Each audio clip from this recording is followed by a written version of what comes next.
Muy buenas tardes, un cordial saludo a mis estudiantes del tercer nivel básico de la noche del colegio CIA EPT Educación para Todos. La clase que les presento a continuación se denomina la edad contemporánea en su parte 3. En ella estudiaremos los movimientos totalitarios de primera parte del siglo XX en Europa, posteriormente la crisis del 1929 en Estados Unidos y terminaríamos con la Segunda Guerra Mundial y la Guerra Fría. En primer lugar, definamos totalitarismos. ¿Qué se entiende por este concepto?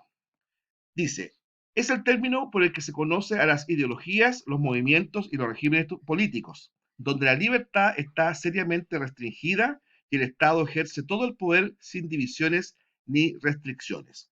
Bueno, la palabra totalitarismo viene de totalitario, que es un movimiento que en un momento dado ejerce la totalidad del poder, pero fundamentalmente de manera abusiva y sin respeto a los derechos de las personas. Como característica de un régimen totalitario, tenemos que lleva el poder, el principal resorte político del Estado, es un partido único. Y ese partido único se confunde muchas veces, se identifica con las instituciones del Estado. Es decir, una persona no puede ejercer ningún cargo público si no pertenece al partido único. En la historia tenemos, ¿verdad?, el movimiento marxista con el Partido Comunista de la Unión Soviética, posteriormente el Partido Fascista Italiano y finalmente el Partido Nazi en Alemania. Estos regímenes exaltan la figura de un personaje que tiene un poder ilimitado. Por lo general se le rinde culto a su personalidad, estableciendo una suerte de religión política estatal. No existe ninguna otra alternativa de poder que no sea emanada del líder. Y su veneración, por así decirlo, es absolutamente obligatoria para la mayoría o la casi totalidad de los habitantes de ese estado. Los totalitarismos también promueven un movimiento de masas, en la cual las personas son llevadas a ser transformadas en, un, en una sociedad perfecta, formando una persona nueva. El movimiento del Partido Comunista Ruso, por ejemplo, hablaban de formar el hombre comunista. El nazismo alemán, generar el hombre y la mujer ario. Entonces, en el fondo es crear un prototipo distinto de persona, absolutamente eh, subsecuente a la idea ideológica de que esos partidos tenían del Estado. Ahora, además de eso, este movimiento de masa estaba fundamentalmente, era llevado por una propaganda oficial.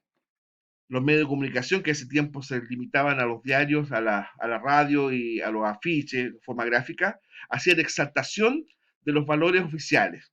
En el caso, por ejemplo, del comunismo soviético, la lucha del proletariado, ¿verdad? La esencia del pueblo soviético. En el caso del nazismo alemán, tenemos la exaltación del nacionalismo. La historia alemana, el militarismo alemán, era exaltado en los afiches. Y también el fascismo italiano, con esa permanente alusión que ellos hacían al Imperio Romano y su gloria. Bueno, ahí tenemos, ¿verdad?, un cuadro comparativo de los distintos totalitarismos, fascismo, nazismo y comunismo. ¿Ya? Como elemento común es la violencia como método político para destruir a sus opositores. Esa característica está presente en los tres movimientos totalitarios de Europa de mediados del siglo XX. Se une el Estado con el partido político único. No existe ahí una diversidad política, no existe un pluralismo. En el caso del nazismo también se promovía un racismo antisemita, especialmente contra el pueblo judío. ¿Ya? Y en el caso del Partido Comunista Ruso, tenemos la exaltación de la lucha del proletariado como método válido para llegar y acceder al poder. En los tres movimientos, fascista, nazista y comunista, ¿verdad?, se exalta la figura del líder. Como dije recién, ¿verdad?, con el tremendo e importante cuadros y afiches, gigantografías, en donde la figura del líder, ya sea Mussolini, Hitler o Stalin, eran resaltadas. Incluso varias de ellas hasta mejoradas desde el punto de vista estético. En los distintos cuadros e imágenes de estos personajes, ¿verdad?, se les mostraba mucho más más guapos o incluso más pintosos, o hermosos de lo que eran en la realidad, ¿ya? Y eso también era un símbolo o una estrategia de los partidos totalitarios de ir haciendo atractiva su ideología. Ahí, como decía recién, tenemos los tres grandes líderes de los partidos totalitarios de Europa del siglo XX. José Stalin, Benito Mussolini y Adolf Hitler. Ahora, ¿qué división o diferencia grande podemos encontrar entre la democracia y el totalitarismo? ¿Ya? Porque con respecto a la ideología, la democracia se basa en la pluralidad y diversidad de ideas y principios ideológicos. La esencia de la democracia es la aceptación de las ideas diversas, que de manera competitiva y de cara a la ciudadanía se hacen del poder mediante elecciones libres, periódicas, competitivas e informadas. En cambio, el totalitarismo se basa en principios autoritarios y antidemocráticos. En un sistema totalitario no existe la elección periódica. ¿Ya? Es un órgano, ¿verdad?, político que mediante distintos mecanismos internos va renovando sus autoridades. El Estado en una democracia se basa en la división de poderes públicos, legislativo, ejecutivo y judicial, que ejercen distintas funciones y se fiscalizan entre sí. El Estado propició la existencia de diversos partidos políticos. O sea, una democracia sana, moderna, eh, actualizada, eh, debe contar con una variedad importante de partidos políticos y movimientos, ¿verdad?, que den representación a las distintas miradas y corrientes de opinión de una sociedad. En cambio, en un sistema totalitario, los poderes públicos están controlados por un partido único. Solo se permite un partido político único con representación. ¿Ya? Lo señalé recién. En la Italia fascista de Mussolini, el único partido permitido era el partido fascista. En la Alemania nazi, el Partido Nacional Socialista de los Trabajadores, ¿verdad?, era el único partido permitido. Y en la Rusia estalinista, el Partido Comunista Soviético, era el único que tenía existencia legal. Ahora, en todos los casos, de todas formas existían corrientes internas, facciones al interior de esos partidos, que muchas veces se disputaban de manera sangrienta el poder. Los derechos ciudadanos en una democracia se basan, ¿verdad?, en libertades y garantías respaldadas por la Constitución. Todos esos derechos y libertades fundamentales, su existencia es incluso superior a la del Estado mismo. La democracia entiende que el Estado está al servicio de la persona humana y no al revés. En cambio, el totalitarismo es la persona que está al servicio del Estado. ¿Ya? El Estado persigue en el sistema totalitario y elimina a los opositores, controla los medios de comunicación. En un Estado totalitario no existe libertad de prensa, por ejemplo, no existe libertad de información. ¿Ya? Esta es absolutamente censurada por el Estado y por sus órganos gobernantes. Ahora, hacia 1929 se empieza a producir, ¿verdad?, una crisis económica muy fuerte, ya que todos los países vencedores y vencidos de la Primera Guerra Mundial no pudieron afiatarse económicamente. Una de las grandes preocupaciones de los gobiernos occidentales era que el sistema comunista se extendiera. Había un miedo que el comunismo, que ya estaba presente en la Unión Soviética, empezara a tener expansión al resto del mundo. Estados Unidos, para frenar este avance comunista, empieza a prorrogar, a dar créditos a distintos países con el fin de mantener un sistema, una calidad de vida adecuada que impidiera el avance del comunismo. Países como Suiza, Japón y los mismos Estados Unidos se enriquecieron como nunca en su historia. Sin embargo, esa prosperidad era más aparente y real. Existía un fuerte endeudamiento a raíz de abuso del crédito para acceder a préstamos de consumo, a lo que se sumaba la inversión de dinero a la bolsa de valores y no en actividades productivas.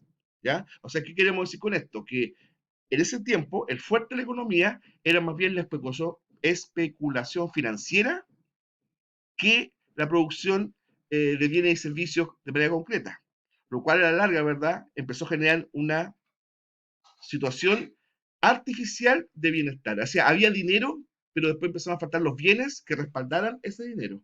Es lo que se denomina en términos eh, cotidianos en economía como una deflación. Así, el 24 de octubre de 1929 se vinieron abajo las bolsas de acciones de Nueva York, especialmente, ¿verdad?, en la bolsa de Nueva York, Wall Street. Eso provocó el cierre de muchas fábricas e industrias de Estados Unidos, generando una de las peores crisis económicas de la historia social estadounidense. Y eso, como efecto dominó, empezó a impactar a las economías de Latinoamérica y del mundo. A Chile, en la década del 30, se nos vino también una tremenda problemática socioeconómica, ¿verdad?, y que partiendo por el salitre empezó a generar distintas cesantías en la parte norte y centro del país, generando mucha pobreza y carestía en cuanto a la producción de alimentación. Bueno, en ese contexto, ¿verdad? Se empieza a producir, ¿cierto?, el germen en Alemania de lo que fue la Segunda Guerra Mundial, ¿ya? Alemania, que también atravesaba por un tremendo problema económico, empieza a ser dirigida por el partido nazi, y una de las principales prédicas del partido nazi era desconocer el Tratado de Versalles específicamente. Hitler señalaba que Alemania necesitaba un llamado espacio vital, es decir, donde colocar alemanes para poder vivir de forma tranquila, de forma correcta. Y se une a otros países que estaban en una situación parecida, como Italia, dirigida por Mussolini, y el otro extremo del mundo, Japón, ¿ya? Que también por una doctrina llamada Bushido, que era un expansionismo militarista japonés, ¿verdad? Estos gobernantes van a empezar a tratar de conformar un bloque político-militar con Roma y Berlín, lo que se llamó el eje. Ya en esa figura que está ahí, ¿no es cierto? Le mostramos a Mussolini, a Hitler y a Hirohito, el emperador japonés, con el que formaron el eje. El año 1939 empieza la guerra, ya. Alemania previamente firmó un pacto de no agresión con la Unión Soviética, y una vez firmado eso, los alemanes invaden Polonia. Inglaterra y Francia, que hasta el momento habían mostrado una actitud muy, muy pasiva, en ese instante ya no les quedó otra que declarar la guerra a Alemania, comenzando de esta forma la Segunda Guerra Mundial. ¿Ya? A pesar de que eran aliados por un tratado de pacto de no agresión, en 1941 Hitler ordena el ataque a la Unión Soviética, con lo cual ya la guerra se forma de manera mundial. Y en ese mismo año 41, Japón ataca masivamente a la base de Occidente del Pacífico Occidental de Pearl Harbor, con lo cual Estados Unidos ingresa a la guerra con los grupos de los aliados. Con esto, le insisto, la guerra se transformó en mundial. En esa guerra, nuestro país, Chile, primero estuvo neutral, y después, si bien es cierto, nuestro país le declara la guerra formalmente a Japón, la verdad es que nunca hubo batalla alguna. Pero Chile, en la segunda parte de la guerra mundial, ¿verdad? Nosotros estuvimos en estado de guerra con Japón, pero solamente fue teórico porque nunca hubo ningún combate. En una primera época, ¿verdad?, de la guerra, los triunfos de las potencias del eje fueron bastante resonantes, ¿verdad? De hecho, en un momento dado se pensaba que Alemania, Italia y Japón ganaban la guerra, pero sin embargo, del año 43 y 44, las potencias del eje van a tener que empezar a retroceder. Fundamentalmente a Alemania le perjudicó mucho la campaña contra los rusos, ¿ya?